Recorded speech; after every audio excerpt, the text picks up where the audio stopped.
dans le prochain épisode de Demain nous appartient. Tandis que Marc demande à Lucie de partir loin de la France avec lui, Margot prend des risques inconsidérés pour ses idéaux. De leur côté, Chloé et Anna tentent de découvrir si André est malade. Attention, les paragraphes qui suivent contiennent des spoilers sur l'épisode de Demain nous appartient diffusé demain soir sur TF1.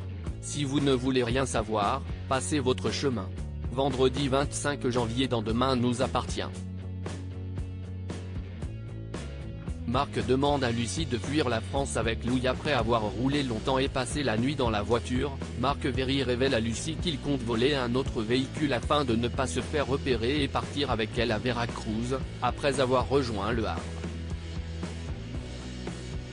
Là-bas, si elle le suit, ils pourront vivre heureux, au grand jour, car il n'y a pas d'accord d'extradition avec la France, et pourront fonder une famille, loin de tout. Lucie lui répond qu'elle ne sait pas si elle arrivera à lui faire confiance. Elle aurait trop peur que tout finisse par s'écrouler, mais Marc la rassure et ils finissent par s'embrasser. Lucie accepte donc de partir avec lui mais tout ça fait évidemment partie de son plan.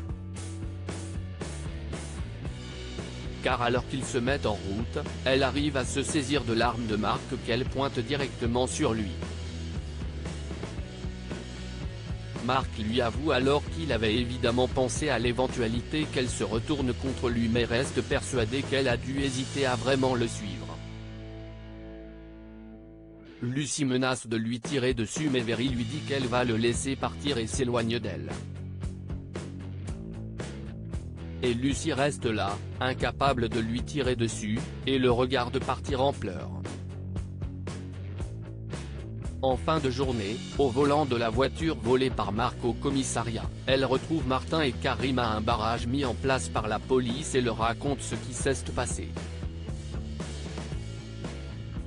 Martin ne revient pas qu'elle ait laissé s'échapper un tueur en série mais Lucie assure qu'elle n'a pas réussi à tirer et se dit prête à en assumer les conséquences. De retour chez elle, elle est accueillie par Victoire, qui s'est fait un sang d'encre, et par Fred qui est soulagé de la savoir saine et sauve. Lucie est contente de le voir et lui confie qu'il faisait partie des choses qu'elle ne voulait surtout pas quitter à 7. Il semble alors prêt à se donner une seconde chance. Mais en pleine nuit, alors qu'elle dort aux côtés de Fred, Lucie reçoit un appel vidéo de Marc qui lui dit qu'il attendra le temps qu'il faudra mais qu'ils se retrouveront. Chloé et Anna confrontent André au sujet de sa supposée maladie. Chloé et Anna rendent visite à Marianne et lui font part de leur inquiétude. Elles pensent que leur père a un cancer et leur cachent la vérité. Tout en faisant attention de ne pas les mettre sur la voie de son secret, Marianne assure à ses filles que leur père va bien et que s'il était malade elle le saurait, ainsi que toute la ville de Sète. Chloé et Anna confrontent ensuite André qui prétend être allé voir un cancérologue pour un simple dépistage du cancer de la prostate. Le soir venu, André et Renaud se rendent chez Marianne, dont le secret est donc préservé pour le moment, et lui apportent un crabe, symbole de son cancer, qu'ils vont manger tous les trois après lui avoir fait la peau. Marianne semble apprécier ce soutien de la part des deux hommes de sa vie et ce trio inattendu se lance dans une folle soirée endiablée de danse et de fête. Mais en écoutant une chanson qui lui rappelle des souvenirs, Marianne repense à l'insouciance de sa jeunesse et se met à déprimer. Elle réalise qu'elle est plus proche de la mort que de la jeunesse désormais, mais Renaud tente de la rassurer.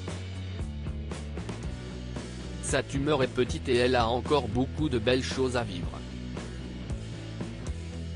Margot prend des risques pour ses idéaux. Margot, de son côté, est très énervée de s'être fait démolir son téléphone par l'un des vigiles du chantier de la ferme de Vaux et ses neveux car elle pense qu'elle aurait pu faire tomber Brunet grâce à sa vidéo dans laquelle on le voyait admettre avoir fait du lobbying pour retourner le conseil municipal. Mais Chloé et Alex lui assurent que le lobbying n'est pas interdit par la loi et lui conseillent de se concentrer sur son bac plutôt. Surtout que leur pétition peut encore avoir des effets sur le projet.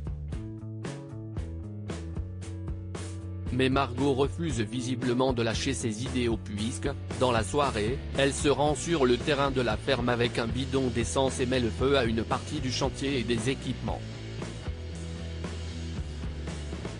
Manque de chance, elle se fait attraper par un des vigiles. Mais heureusement, un jeune homme intervient et scène prend au vigile pendant que Margot, tombée au sol, perd connaissance.